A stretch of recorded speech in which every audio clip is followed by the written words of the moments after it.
Greetings, Kindred. I am Voivode Maquette, and welcome back to My World of Darkness. I'm very excited that this is the very first Thicker Than Water recap of 2022. It has been a crazy beginning of the year.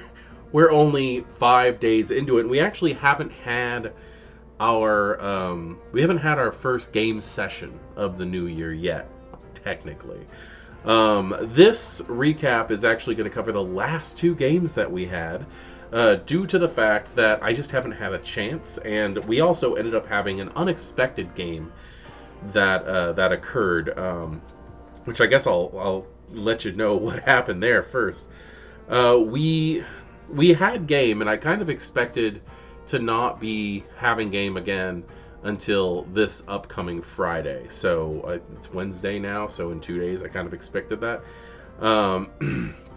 But what ended up happening is we had invited David, Damien's player, over for New Year's, and we ended up actually having the entire game over for New Year's. We ended up having a bonfire and a New Year's ritual that we like to do called a bloat. It's not specifically New Year's, but we like to do it every year, where we just pretty much give thanks for making it through the year and also have a chance to brag about our accomplishments and share a drink around a bonfire. It was very pleasant, and it really did touch home to how my players have really become family over time. Gwen, who was Deacon Royce, now Gabriel's player, he's always been family. We're fairly certain we're actually related in a fashion, because he has family from he's got family from area where I have family, and we both have the last names in there, but we've just never really cared to check because it didn't matter to us. We've always been like brothers, but we're pretty sure we're cousins. I had a great connection with David when I first met him. He's just a nice guy. We had friends in common, and it just kind of happened. And then there's Tinia's player Abilene, who really was the person who made me feel welcome when I joined the Mind's Eye Society, which was funny because they were a new player also. I think I showed up like either a week or two after they had gotten involved, but our characters hit it off, and I've always enjoyed playing with Abilene because she's just such an amazing imagination director, really. And then also there's Daviga and Serendipity, who are literally part of my family. So it was very nice to have them. But since we were all sitting there talking around what to do, and my kids were like Minecraft and stuff like that, we decided we had some time and went ahead and ran game on New Year's. So we actually ended up playing until around 11:30, went outside, did the bonfire and stuff, and then around 12:30 we came back inside and finished up the game. So I guess we kind of already had our session for the first of the year. But it was just a lot of fun, and I hope everybody had a great New Year's, and I hope everybody had a great whatever winter holiday, if anything, you celebrate, whether it's Yule, Christmas, Hanukkah, Festivus, whatever you celebrate. I hope it was great. I hope that you were able to spend some time with family, or at least connect with people. And yeah, I just hope the year ended well for you, and hope the year is beginning just as good, if not better. So, Happy New Year.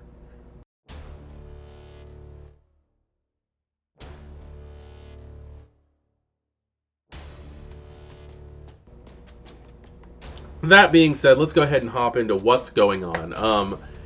The last two game sessions were actually kind of weird because we had almost like mini things happen. Like many things happen.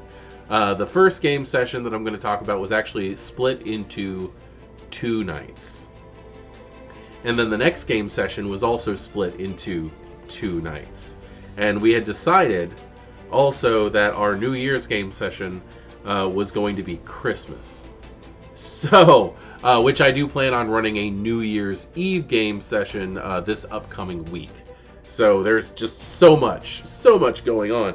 So the first night of these 4 nights is actually on December 21st, the winter solstice. And it was a relatively slow going evening. I have started a new method in getting game going, because I did start discovering, without the background story that I was using, from getting complacent with using modules such as The Fall of London and Sticks and Bones, that things can start to get slowly out of hand, which can lead to either chaos or boredom. And that's not really something that I'm looking forward to in telling a story, and it's not really something that I don't think my players are looking forward to that either. So what I've decided to do was choose one player and run an opening, nearly LARP style scene with them, which gets the ball rolling. I try not to make them any more than like about a half an hour long. Everybody else watches if they're interested, and it goes pretty well. The very first time I did this was that scene a little bit ago. I think it might have been the last video, where Tinia spent time with Billy Smith in the Italian restaurant, the Friends of Amos, or the Italian Friends of Amos, the Italia Amici Amos. But this one started with Damien. Damien had sent me some downtime actions in between games, saying that he was going to contact the anarchs that he had watching after Alicia. Now, if those of you who remember, Alicia is Billy Smith's child, who, when they were trying to get Deacon Royce back months ago, this is actually technically about 6 months back in game at this point, is when the city went to huge war between the anarchs and the Camarilla. Damien had his personal retainers deliver the torpid, and technically staked, because they had captured her, opened her up using vicissitude, and using a splinter from a pallet that had broken inside the warehouse during the big fight between the anarchs and Cam, or the Camarilla Bruja and the anarchs. They had placed the wood in her heart and then sealed her back up. Damien had his retainers deliver her to the hotel, or the motel, that the anarchs were using in Fulton as their basically their base of operations. And what ended up happening, what had happened was, Damien went on the mission to get Merrick back, and then right after that mission, they ended up staying at the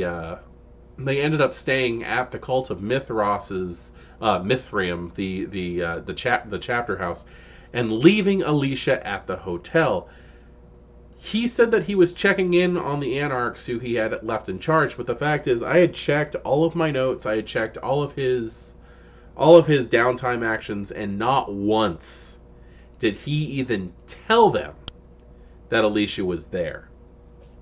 He actually had Alicia brought to a room where none of the anarchs had been into the motel, simply because he was planning on diablerizing her right then and there, but ended up being interrupted, I believe, by Tinia, while she was screaming at Sam for trying to feed on some prostitutes. Very interesting coterie, and I see some strange things happening in the future when it comes to them. So Damien literally left the staked, torpid body of Alicia inside this motel without anybody knowing they were there, at the exact same night that there was a massive attack on the Elysium, and she was just forgotten and left there, and actually stayed there for several months. A little while after, a few months after they left her there, and this is actually kind of fun because we got to do a backtrack introduction to another character, which our new player, Nick Novis, has brought in their character, Justin Murphy. Justin is a Toreador who works in the morgue, and their direct boss is Pete, the coroner, the head coroner for Portland, Oregon. And what ends up happening is a homeless person eventually finds Alicia. They leave, they get nervous, they end up reporting it a couple of days later that they had found a dead body, and the police come, pick up Alicia, all signs point to corpse, pack her up, luckily it was at night, and take her to the morgue. And I actually did some rolls to see if there were going to be some major masquerade issues, where if they tried to take her out during the day and she burst into flames or something like that. But luckily everything went in their favor, and they delivered Alicia to the morgue. Unfortunately, Pete, not dumb, and Pete got a hold of the body before Justin did, and realized that if this body had been sitting there for a minimum of 4 days, there should be some signs of at least the beginnings of decomposition, where the only thing that Alicia was showing was dehydration. And Justin did a darn good job. I gotta say this. Justin did a very, very good job at trying to convince Pete that this was just a fluke of weather or stuff. And then actually, when Pete would not stop with the whole digging and digging and digging at this, kind of just like started going on with aliens and vampires and stuff. Basically trying to push for the idea of how stupid the report was going to seem, and get this body taken care of and get it out of here as fast as possible. No anything was done to the body because Pete was so curious about it. Eventually they ended up trying to run a blood test to see if they could find the identity of the individual, and found out that they had to dig deep for blood. Like, they had to biopsy the heart to get some remaining blood out of it, and the blood that they got was 2 different blood types, which confused Pete to no end and confirmed Justin's thoughts that this in fact was a kindred in torpor, and they needed to get it out of there. And he kept trying to cover the masquerade with the idea of, let's just go ahead and get rid of the body, let's incinerate it, let's bury it as a Jane Doe, something like that. So after a little while of all of this stuff, Pete went ahead and wanted to see what would happen if the body did go through all of the standard stuff. They avoided getting the CDC involved, and everything else, because one, Pete didn't want to lose it. Pete wanted to stay involved in all of this, and Justin didn't want the CDC getting involved with something that he was fairly certain was another kindred. So during while all this is happening, and keep in mind that this is a back scene that I ran specifically with Nick after all of the stuff happened with the opening night on this scene. They end up figuring out who it is and contacting the family, and it turns out that this has been a person who has been missing for over 5 years. So this is closure. The family has everything done. It is highly suggested by Pete that it is a closed casket funeral, and the person is actually buried in a mausoleum in a fairly large cemetery in Portland, Oregon, and Pete just keeps an eye on what's going on at that point in time. Justin just feels better that there is no more kindred who might freak out and wake up in the middle of a morgue, and just leaves it at that and decides to just keep quiet, because Justin is not the kind of individual who really gives a crap about any other kindred. They're just out there to preserve what they can. Justin is a very interesting character, and I cannot wait to see everyone's reactions as they start coming into their own. So, getting into what's going on now on that opening night, Damien realizes that, oh God, he didn't ask anybody. And he ends up trying to get Mason.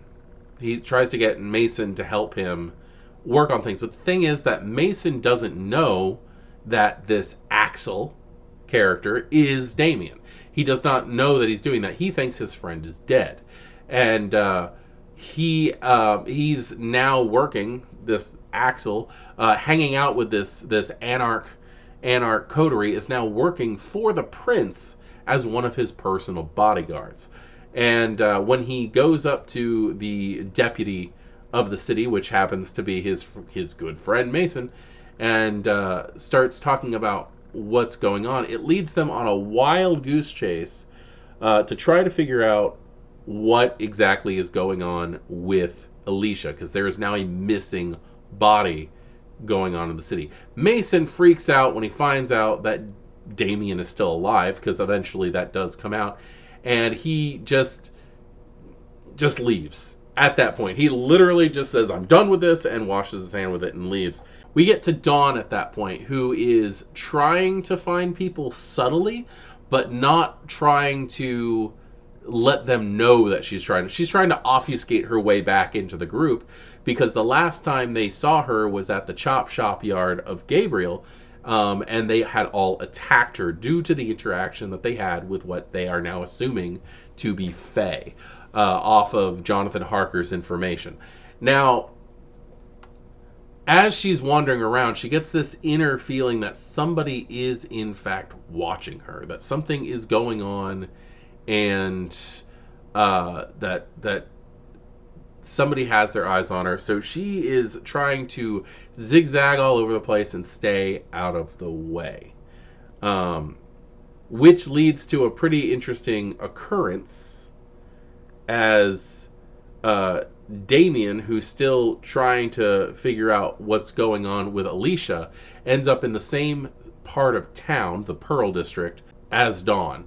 And when he starts feeling that he's being watched as well, he of course does what Damien does and tries to get a confrontation going on. He's walking around his new black German shepherd named Luna, and Luna is terrified at this point. Ears back, hunched down to the ground, trying to stand in between his master and whatever is coming up behind them. But Dawn has decided that she is going to sneak into the back of this alleyway that Damien has decided is going to be the perfect confrontation place, because everybody knows a blind alley is the best place to have a confrontation with an enemy you don't know. As they get in there, they find out that it is a familiar face that's now stepping out of the shadows to confront them, who starts calling them and sees Dawn through the obfuscate and starts calling them Dr. Henry and Lady Catherine. And they recognize after a bit of a willpower throw that it's in fact Monty Coven, that this is the host of Mithras, who has come due to the fact that during the whole interrogation by Victor Loretta, there is so much going on here. Like I said, just so much, but in a very compact amount of time. Damien attempted to do the Knowing Stone, and which alerted Mithras that someone in the Americas was looking for him. And since the last person he knew who knew that ritual was Dr. Henry Banerjee, he was able to find out that these kindred do, in fact, hold a spark of life of his old heralds of the sun. So they end up talking to Mithras for a little while. And Mithras tells them that he's not here to hurt them, but he does need a guide. He wants them to pick up the role that they had as heralds to get him into the cult of Mithras's chapter house so that he can confront Victor, because he wants the chalice. Because apparently the chalice that they had during the whole Fall of London thing, after they met up with Victor the first time, was in fact a fake. That Victor had swapped it out with a counterfeit so that Mithros's plans would not be able to fully come to fruition. Now, the funny thing at this point is as they're driving, they end up getting a hold of Sam, and Sam goes with them out of curiosity, just out of utter curiosity. Tinia is nowhere to be seen at this point in time. She's off doing other things. She actually is busy. Her and Gabriel are actually off busy with another representative of the cult of Mithras. Where she had originally contacted Merrick while she was going to steal the chalice from the cult, and ended up having Merrick contact the lead of the cult of Mithras, trying to get a hold of this Prince Thomas of Edinburgh, Scotland. He has now sent a kindred retainer by the name of Rowan to come and help investigate what's going on with Victor Loretta and how the chapter house in Portland is actually running. So they're playing tour guide to a European kindred who was sent by Prince Thomas. So when the other half of the coterie, when Damien, Sam, and Dawn all arrive with Mithras at the chapter house, they all get out of the car, but Mithras is nowhere to be found. When Comden, the servant of Victor Loretta, opens the door for them and lets them inside, they're brought to Victor, who, when they get in there, they find that the torpid head of Valerius is now in a glass case, like a glass tank off to the side. Not like a fish tank, but more like a display case, like something you would put a trophy in or something like that, because at this point we have an undying, however torpid, severed head of an elder Ventru. It's being treated as a relic of the cult of Mithras. When you feed it blood, it happens to talk for a little while. Basically lasts the night. So while all these things are just going insane, and they're having a conversation with Loretta, telling them that Mithras is here and he wants something, Alexander Thorne walks in, and it's very obvious to everybody that Mithras is possessing Alexander Thorne. Now, the way that I'm handling a lot of these strange things, the way that I figure it is I've got a Methuselah Ventru who may still be in a weakened state because he's inside of another body, but I am going to stretch out the powers. I'm not changing so much the powers that he has the ability to use by vampires, other than the fact that he can now use things that would only work on humans on vampires. In the Fall of London, in the last night, right before the hail of gunfire, when they found Monty Coven and the Sabbat pack that Mithras was controlling, he used visceral absorption on the vampires. Even while they were still alive, he was able to absorb them completely. In this case, I'm having the use of Dominate Possession being used on another vampire of significant power, which you typically would only be able to use these kind of things on a human. So Mithras walks into the room, and I had to at this point in time. He addresses the head of Valerius, and he opens up the case, and he pours his own blood into the head of Valerius and tells him that this is no way to become the head of this organization. And I understand how bad and stupid of a joke it is, but it was so funny. And I considered just having that run on and on and on. This is not a way to get ahead in life. You'll never be the head of a major corporation. You're not that headstrong. Like, I considered just throwing all these god-awful Mike Myers, Austin Powers jokes.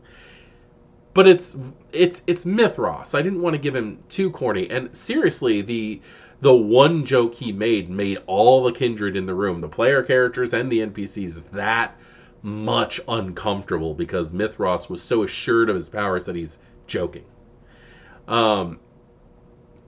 He ends up taking the chalice from the Mithram, which is the original Mithras chalice, and basically just bringing Valerius's head to life, permanently. Mithros's blood is so strong that Valerius is not going to fall back into torpor. Now he's just an oracle relic at this point. But he knocks over the case and lets Valerius's head roll away. At which point, Sam, when everybody does leave the room eventually, picks up the head and shoves it in his backpack and leaves.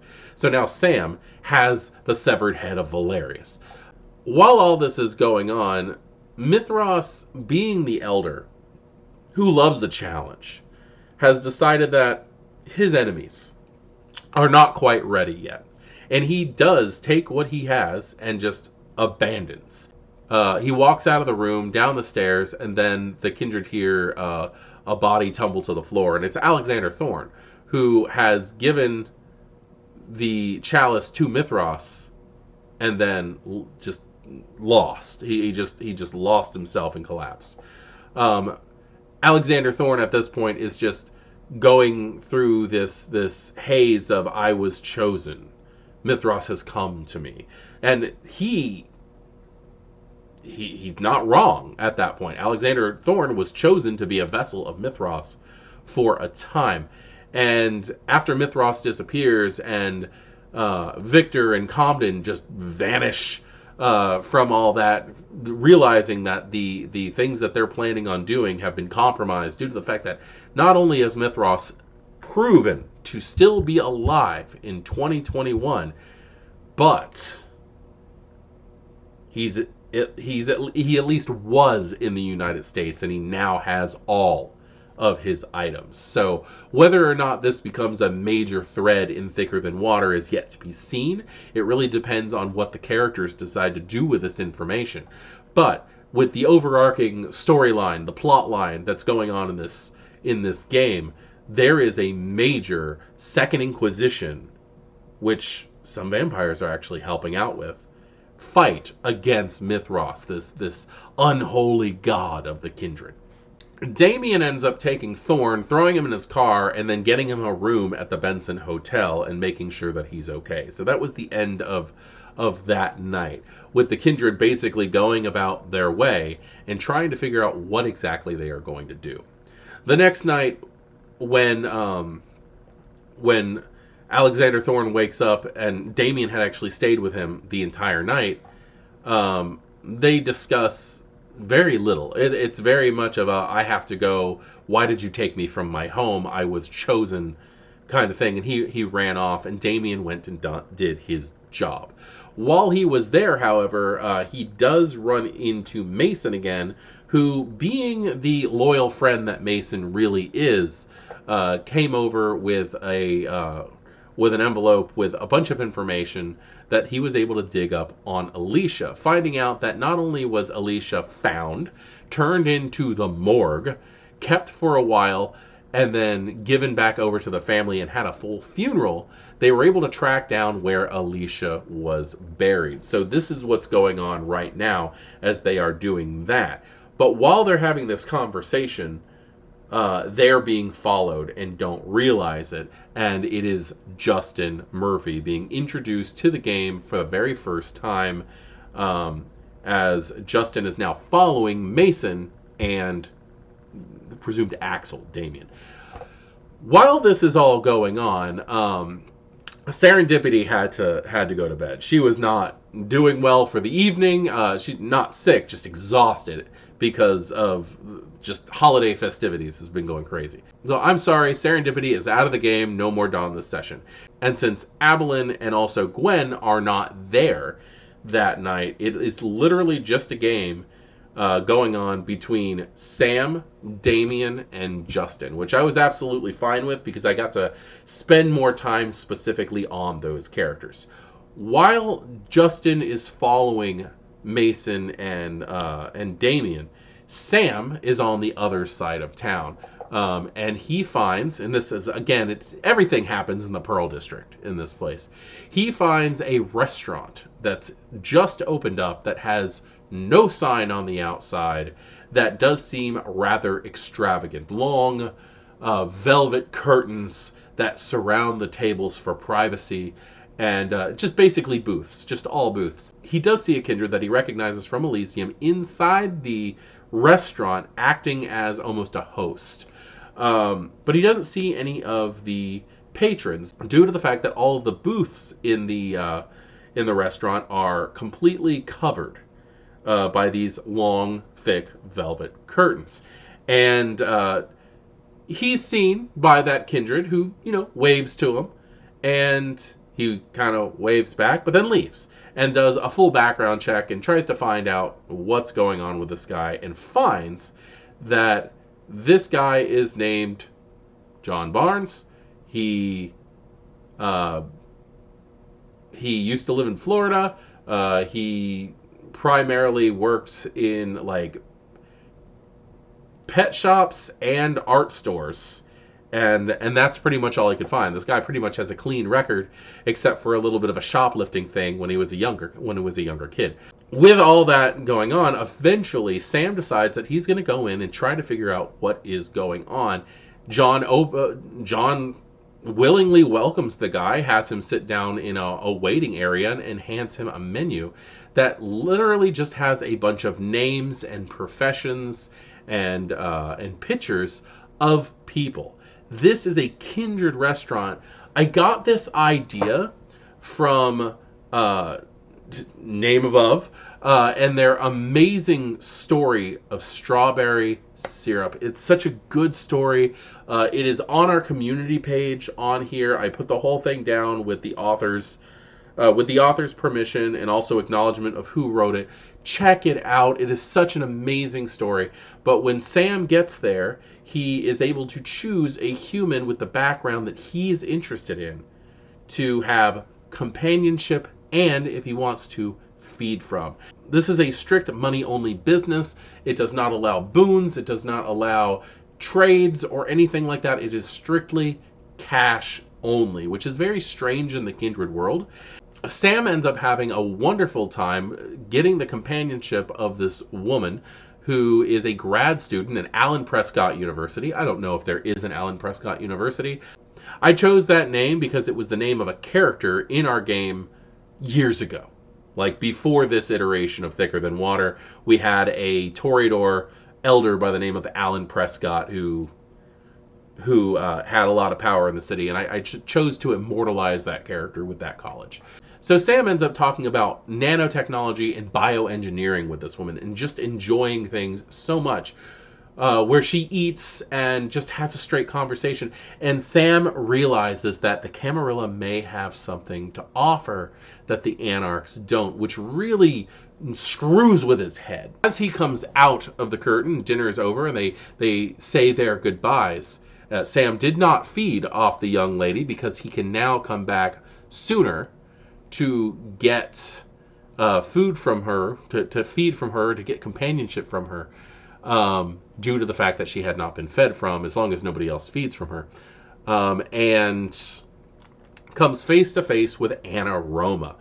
John is Anna Roma's child, and this was apparently, as she says, his idea. This is his business, and how proud of him she is for what he's come up with. But this is a place for vampires to come and not only feed for a price, but also receive companionship from various people that may suit their fancies. So let's just say Sam is completely caught off guard, not exactly knowing what to think about this.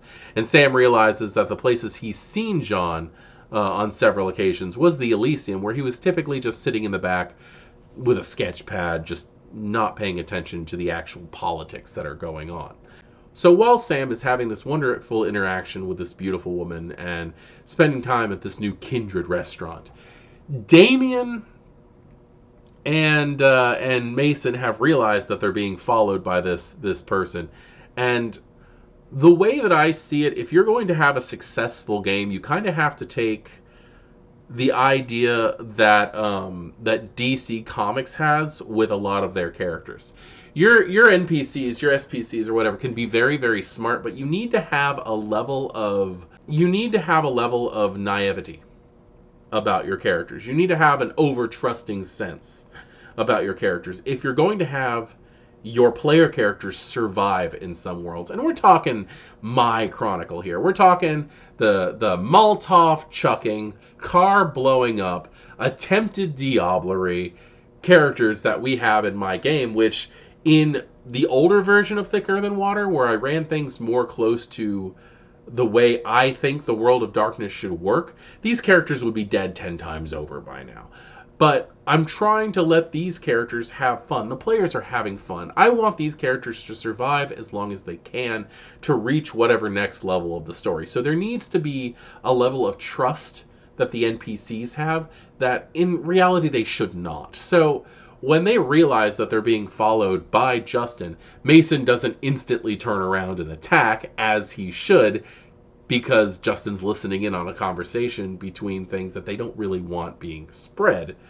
And they learn that Justin is actually one of the reasons why nobody found out about Alicia in the first place. And on a masquerade standpoint, that is an amazing thing. So there's a little bit of push and pull when it comes to the conversation to these three, but it ends up getting to the point where all three of them, Mason, Justin, and Damien, end up piling into Mason's car, driving down to the cemetery, and checking on the situation with Alicia. Now, Justin is he's a little nervous about the situation because, you know, security cameras and all that. But Mason walks in like nothing. But he also has this thing. He turns around, he tells them to step where he steps. Damien decides to stay in the car with his dog Luna, just in case anything is going on. Because he's just bringing the damn dog everywhere at this point in time. But he is trying to get her used to Kindred. Because she's an animal, she's nervous. And he is working on his animalism ability, which he's learning from Sam. But with everything that's going on, Mason tells Justin to step where he steps and then takes him around the corner, avoiding the cameras, and shows him where there's an override switch to basically turn the cameras on a loop so that the Kindred can come and go as they please. And this is something that Mason has knowledge of due to interactions that he has with the local Giovanni. And again, most Kindred still don't grasp the whole Hecata thing that's going on, especially since the Giovanni still act as the face of the clan. So they end up going in, and but by the time they get there, and this is where the time kind of overlaps on things that are going on. So as they're going in, Mason decides to show Justin how things are going to be handled with this without actually getting caught, because I happen to have a little knowledge of how these mausoleums actually work. And due to the fact that sometimes there are unforeseen elements at work when it comes to the decomposition of bodies, I'm trying to be as careful as possible talking about this because it's kind of a nasty subject. There is actually typically a back way in due to the fact that there is a drainage area because the bodies will, over time, in these concrete vaults, putrefy, liquefy, and need to drain out.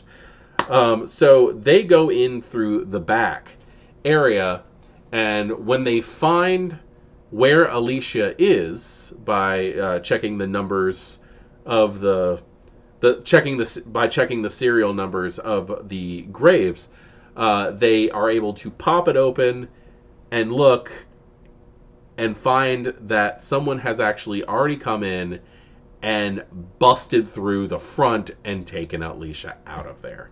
So now we have not only a Bruja who's the child of the prince, who's staked and torpid and had been sitting in the morgue, was buried, and now it's stolen. We have now a stolen person with this.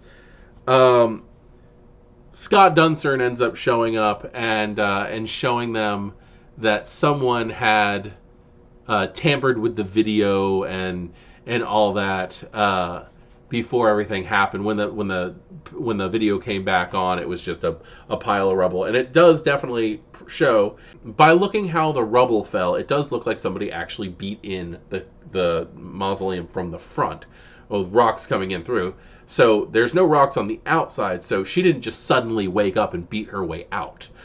But when Scott shows up, it's Scott Duncern, who's a member of the Hakata, the one who hired them for the original Sticks and Bones thing. They start talking about how they need to figure out exactly what's what, why exactly this body has disappeared and stuff. And Scott lets them know that they are going to have this cleaned up. A shambling horde actually comes up and cleans up the primary mess. They talk for a little while, and then Justin decides they're done with this. Justin goes across the street and tries to find some security footage from the other businesses, and is able to pinpoint a car that is coming from that area, but nobody knows exactly who's behind the wheel, who's driving that car, whose car it is, even though they do get a hold of the license plate. And I'm going to tell you why, just because we are telling it, like, it's happening at the table, so everybody knows what's going on. But during this whole thing that's going on, Sam, and this is where the time, like, this happens shortly after the restaurant thing. Sam is listening to everything that's going on through Damien's phone. And at one point in time, Damien, when he sees that the cameras have been messed with, does actually suggest that this is most likely Sam. Because he's the only person who has the tech savvy to do the kind of thing that he sees that's happening. And which is, it's so insane. But as everybody's traveling and doing their thing, Sam actually goes. Sam does this every night. By the way, he gets up, he leaves his property to get his car, which is parked off property, drives somewhere, changes clothes, steals a car, goes somewhere else. Sometimes he changes clothes and steals a car again. It's insanity. So he doesn't drive his own cars when he's doing this kind of thing. So he steals the body and leaves.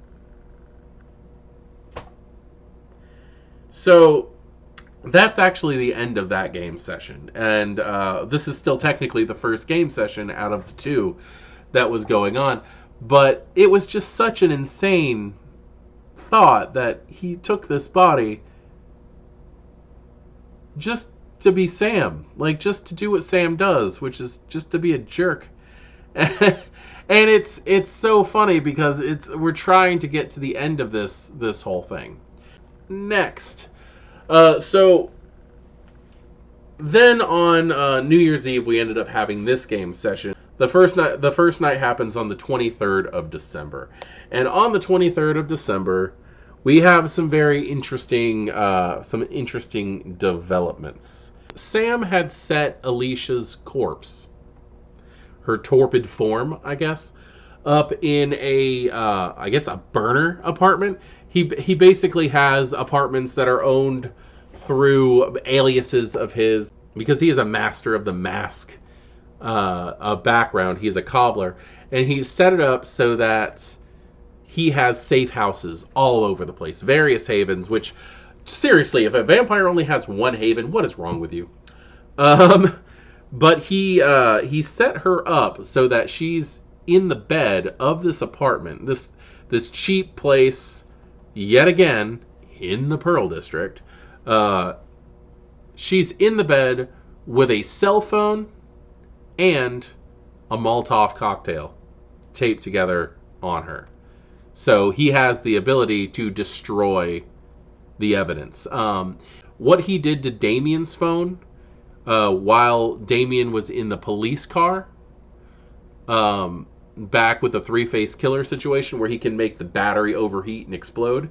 If he does that tied to a Molotov cocktail, it's just going to destroy all Kindred evidence if somebody's not fast enough. But this stuff is right on her. So he starts getting alerts on his computer. First thing he gets is a cell phone call And when he answers it, he gets nothing but feedback, almost like dial-up internet or a fax machine would give you. And when he hangs up, it calls back and does the same thing again. And then it says on the screen of his phone, USB. That's it. Sam realizes after a couple seconds that it's telling him to plug into his computer, which he is not comfortable with, but it will not stop. And then the computer screens in his entire haven start coming on, even the ones that were off, and they're all saying USB, USB, USB, USB. And he decides that he's just going to go with it because the story, it's probably out of character because the storyteller is just nagging him about this. So he gets a shotgun, plugs it in, decides that he's going to shoot the phone if it starts screwing up what he has. What he gets is a direct feed of Alicia in that apartment, which he's freaking out about because there are no security cameras in that apartment. And the only tech, anything in that apartment really is that cell phone, aside from like standard appliances, which has like non-perishable foods like frozen pizzas and peanut butter and all that stuff to make it look human. So the computer starts freaking out and text starts popping up saying requesting upgrade, and then a serial number. So after a little bit, Sam realizes that one of the serial numbers that it's requesting is the serial number of one of the hard drives from the servers that he stole from the SI a while back ago. And again, there's a lot of back and forth, but finally he does eventually submit and he plugs it in and he's like, I'm just going to have to destroy my entire computer system. At that point, probably thinking that he's going to lose the merit that he earned from the Duncern due to this Daviga is a D&D player who is massively paranoid of dungeon masters. And I try to explain to him that I don't see myself as a dungeon master, that I see myself as a storyteller. And I'm interested in telling a good story, not killing my players. And given the fact that we've been playing this long with those characters doing stupid shit, you think you would have caught on by now. But it's a process. So he does that and the computers upgrade and then he starts picking up a different frequency of the video, and he can see things in the room with Alicia that he could not pick up on the standard phone. He's not picking up exactly infrared or anything like that, but some kind of spectral vision on his thing. So, not knowing what to do, he ends up calling Dawn and telling her that he needs her help, and if she's closer to the Pearl District, which luckily she was hanging out at the hookah bar with Brittany right up the road from this apartment, he needed her to go check to see what was going on at that apartment. And she ends up, agreeing because it's a coterie mate. Dawn, as much as Sam has issues with Dawn has a severe loyalty to him because he's been around for such a long time and is really one of her eldest kindred friends. And they're both neonates together, effectively. So with all of that going on, Dawn rushes down to this apartment, goes inside, and finds, using her sense the unseen, that there are wraiths in this place. And as soon as they notice that she's there, they bolt. She also finds out that the thing that's sending the signal to Sam is a drone that's in the room that appears to be doing things, like it's building something onto itself with these little tiny mechanical shrimp arms. I end up having Daviga throw his technology pool, and as it's throwing it, it's actually completing a task that his pool is doing without his knowledge. And as Dawn goes to attack the thing, it starts to kind of attack back. But as soon as she's able to get out of the way and stop blocking the door, the little drone flies off. So that kind of freaks out Sam. But while Dawn is there, the door opens. The front door to the apartment opens, and she goes into to obfuscate, and also uses Cloak the Gathering on Alicia. And where the person who enters does not notice Dawn, he does see the obfuscated form of Alicia, because she can't truly defend against the obfuscate. She's not actively hiding. And when you are using Cloak the Gathering, anybody that you're cloaking has to use your pool to defend against people noticing. So it's Scott Duncern, yet again, of course. He had used Wraiths to follow Sam and had known it was Sam the entire time. So he ends up having a conversation with Dawn about how if she gives the Hecata Alicia, he will pay one of the major boons that she owes to Michael Castle. And I understand that that is such an obscure thing because it goes back so long, but Michael Castle is the gangrel who ran the auction during Sticks and Bones that Dawn now owes like 5 major boons to. So with all that, she's like, that's a very good deal. And Sam's arguing on the other side. And he's like, I'll make it worth your while too. I will make it worth your while. And he's like, what we're going to do. He lays out the entire plan because there's no reason to keep this secret. Because if he doesn't get Alicia on this one, he's still able to benefit. Because he knows who has Alicia. And he could easily go to the prince and go, hey, let me on your good side and I'll tell you where your child is. By the way, it's this Anarch group. What he ends up telling to Dawn and Sam is that if he gets Alicia, he is going to take her to the Hecata, and then the Hecata are going to present her back to Billy Smith. He's going to present her to Billy Smith, getting on Billy Smith's good side, so that any hostilities that Smith has and the local Camarilla has with the Hecata can be dropped. In association with this Anarch group, he might become a little bit more favorably disposed as well.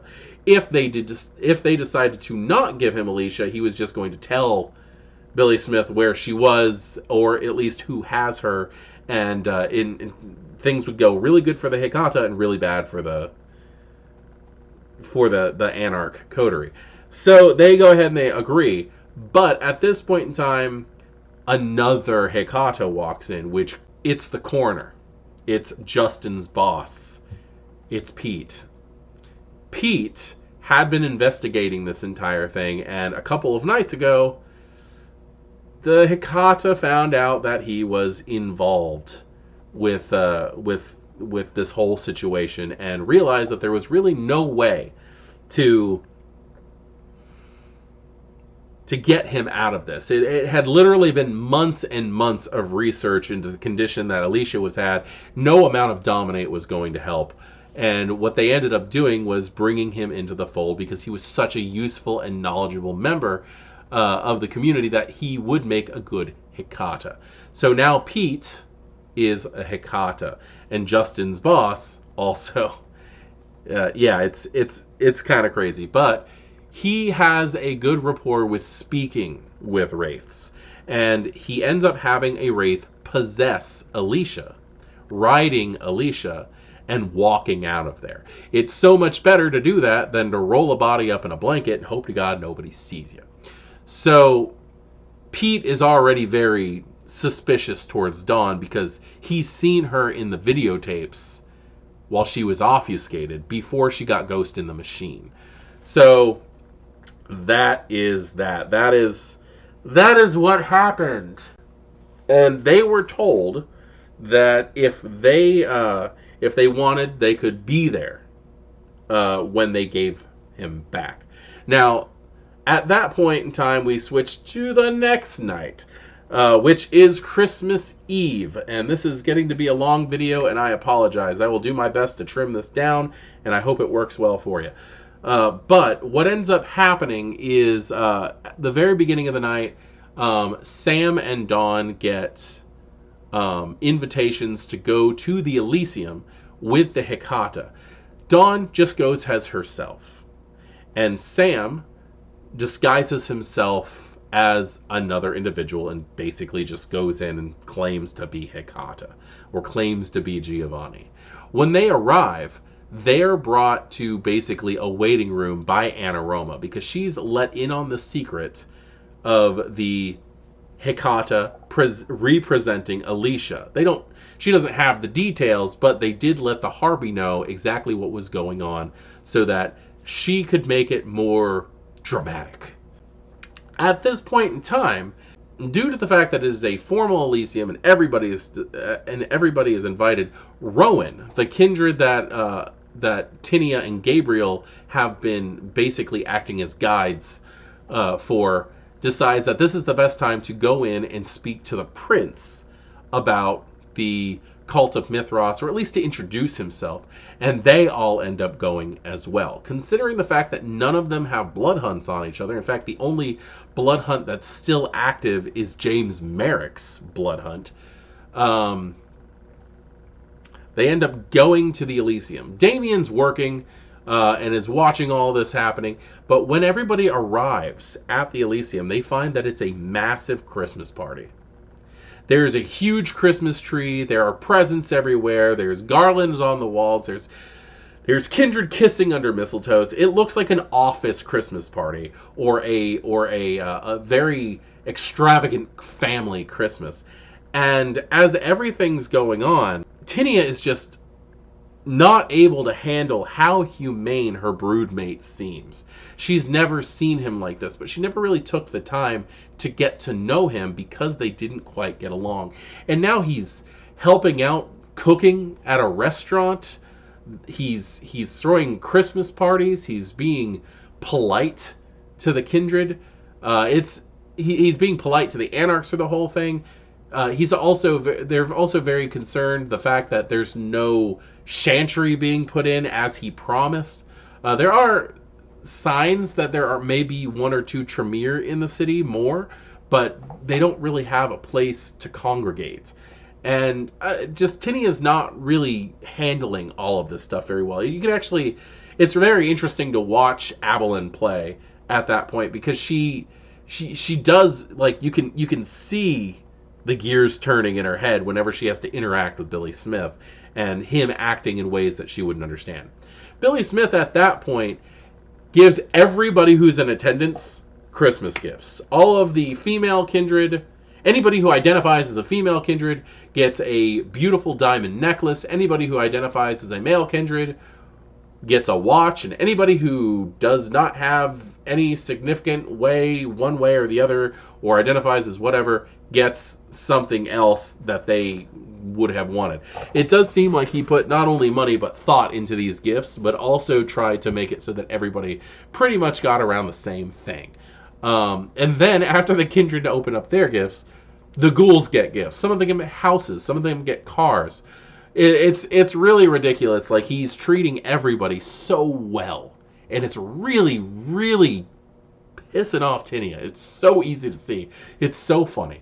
But while that's all going on, they also introduce Rowan. Rowan introduces himself as a representative from the Prince of Edinburgh, Scotland, and he's here specifically on Clan of Mithras business, and he would love to have a chat with the prince when he has the time. They then introduce Gabriel at that moment, who's technically just Cult of Mithras and ex-Sabbat as well. But as a gangrel, Billy Smith thanks Gabriel for introducing himself and lets him know that not only does he not expect most Anarchs to come in, he assumes he's Anarch because he's hanging around with Tinia, and he's a gangrel, and most gangrel are Anarch. Not only do most Anarchs not come in and introduce themselves, but gangrel themselves never typically did that either. And he calls someone up and says that he would like to share a drink with Gabriel as a welcome to the city. And this individual who's all dressed in black, he's got a black jacket, black shirt, black tie, black pants, walks over and pours 2 shot glasses from a decanter. And Billy takes one and Gabriel takes the other, and they drink together. And I end up throwing a stamina check for him because I was actually running off of the old thaumaturgy ritual of blood mead. And that's what they are having. So Billy throws back, he throws back, they tip their glasses upside down, and they welcome, and he welcomes Gabriel to the city. And Gabriel feels welcome, which is a very interesting thing. Gabriel passed the blood mead test. He didn't lose any of his faculties. He didn't get drunk or anything. But shortly after that, the Hecata are ushered out. They reintroduce Alicia to the prince, who has an emotional reunion with his child, and then tells everybody that they can enjoy the Elysium as long as they want to, but he is, unless emergency dictates, going to be out of the Elysium, or at least out of the public view for the rest of the evening, that everybody should have a Merry Christmas, and takes Alicia and walks off after thanking Mother Anya, who was there, for returning his child, letting Mother Anya know that not only are they welcome in the city, but they are allowed to start rebuilding what they had lost, given everything that had been happening over the last few months. So, where do we go after that? After that, the Kindred start talking, and they decide that they need to start talking about more important things. And the coterie altogether decides that they are going to try to figure out what is going to happen next. Now, Sam has found out that the drone that was watching Alicia and eventually came back to his haven and plugged in by itself to recharge, and then started asking for upgrades, was actually a physical embodiment of the AI that he's been working on, that he calls Brittany 2.0. Now, a while ago, and I think this was covered in the interview with Daviga 31, but he had decided that Dawn had a Brittany, that he was going to make a Brittany, and it was going to be better. And he had gone into like Amazon and stole all the Alexa information and started building this thing. And anytime Sam has come across a technical contest that was really, really difficult, Brittany was that background influence that would help him win the test. Sam has never he's never hit a red light since he started working on this. And he's been working on this since Sun City, Florida. So it's been a long time in the making, well over a year in game, that this AI has just been slowly advancing in the background, becoming stronger and stronger and stronger. And it's just been so much fun, and I'm so glad that now I can put it out as an actual entity in the game, and not just some background thing that I didn't even tell Daviga most of the time when he's rolling. He'd outright fail tests, and I would let him win because he'd be like 1 or 2 points off, and I'd be like, well, Brittany's going to help with that kind of thing. And that's also why he hasn't been caught by anybody monitoring computer systems, because she acts as a firewall. So we got Brittany. We got Brittany 2.0. And so the coterie decides that they are going to meet at the Voodoo Donut. I decided that Voodoo Donut, screw it, Christmas Eve, let's have it be open. And so they're the only ones in there. They end up going in and just having a conversation about what was going on that night and how things were going to progress.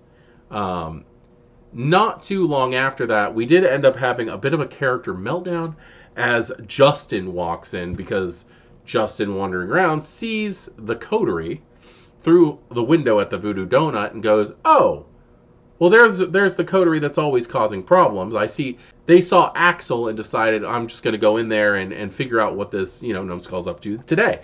Because so far, Justin sees this coterie as entertainment value than anything else. So Justin comes in and just starts talking to them, and Sam loses his damn mind. He starts freaking out about, who are you? Why are you here? Is this a Camarilla spy? And believe me, this is 100% justified. With everything that's going on, Sam has all the reason in the world to be paranoid. And Justin did just kind of come in and start interacting. And everybody just seemed to accept what was going on because Tinny is curious. Gabriel will just kill anything that he finds to be a problem.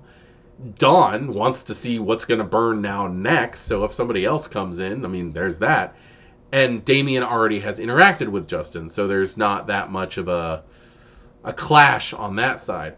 But there's a little bit of a conversation. It gets to the point where Sam actually gets up and storms out of the Voodoo Donut and just spends the rest of the night listening to everybody on the phone.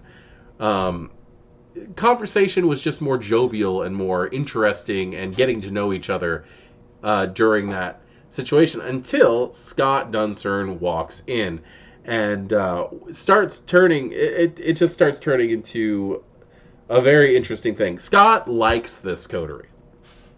Scott sees them as people that he can work with. They are easy to talk to, and Scott, for all intents and purposes, hasn't been embraced that long. He's younger than this coterie is, and at this point in time, Dawn actually realizes, oh God, he's embraced. She thought he was a ghoul the entire time because he was a ghoul when he hired them before. But Scott had been embraced within the last few months while they were handling their other stuff. The fun part with this is while all the conversations are going on, eventually. And I really wish I had more to this, but the conversation was really just chit-chat, idle chit-chat about the situation and how things were going. Eventually, Justin leaves because they thought that I was going out of character. They thought I was going to call post, and they wanted to have their character gone before I called post. We ended up playing for like another hour, and I felt so bad for Nick because they're just getting into the game, and this really was a good in to meet the characters. But Scott, as all the other characters were having an in-depth conversation with each other, Scott got into a conversation with Tinia, which I, as a storyteller, I am slowly just chipping away at the anarch exterior that Tinia has. Because Scott started asking Tinia, what is the end game? What do you guys want? Like, originally you guys were like, blah, blah, blah, down with the Camarilla, but, like, it's gotten to the point where there's less Kindred in the city because Billy Smith has basically made it so that it'd be safer. It's just like, why are the anarchs calming down all of a sudden? Why are they not fighting back? Like, if you're trying to go for a whole anarch-free state like California, why stop? Why are you stopping to regroup? While you're regrouping, he's regrouping. And then he goes on to question, what is the end game of the anarch movement in general? Are you just trying to kill individual? Are you just trying to kick out individual princes? Are you just trying to take individual cities? Or do you want to take out the Camarilla itself? It's the idea of just completely dismantling the institution. And then he starts giving suggestions about, like, well, look at LA and how, like, the barons are always infighting, and they're basically Camarilla princes at this point who don't have anybody to answer to. And it's just, every time Tinia goes to answer one of his questions, he stops her and asks her another one. And eventually, like, you can just see the smoke rising from her head, not out of anger, but out of being disassembled. Everything that Tinia thinks the anarch movement is just not what it should be. No one is fighting for what they should be fighting for. Everybody is getting complacent. She doesn't trust the Camarilla, but she's starting to realize that maybe the anarchs aren't really the best either. And I keep throwing more and more examples of horrible anarchs at her. And when she starts talking about, like, this is the way things should be, and the anarch free states and all that stuff, Scott Duncern reaches into his back pocket, pulls out his wallet, pulls out a card, and slides it across the table. He says, look, I did some work for this guy a couple of years back, trying to get his empire up and going, and I really think that you should talk to this guy, because he has more anarch experience than anybody. He can tell you what years and years of doing things the Anarch way really lead out to. And he hands her a business card for the Temple of Boom. I'm going there. For those of you who know what that is, I'm going there. And that is where we called post. With Tinia questioning what's going on. With the rest of the coterie starting to get complacent with the way things are, but also still talking about what are we going to do. Are we going to try to go for a shared land with the Camarilla? Are we going to try to force the Camarilla out? And of course, Sam being belligerently angry at the fact that his coterie just allows anybody, any stranger, to walk in and just integrate themselves in the conversation without them even shutting up. This has been an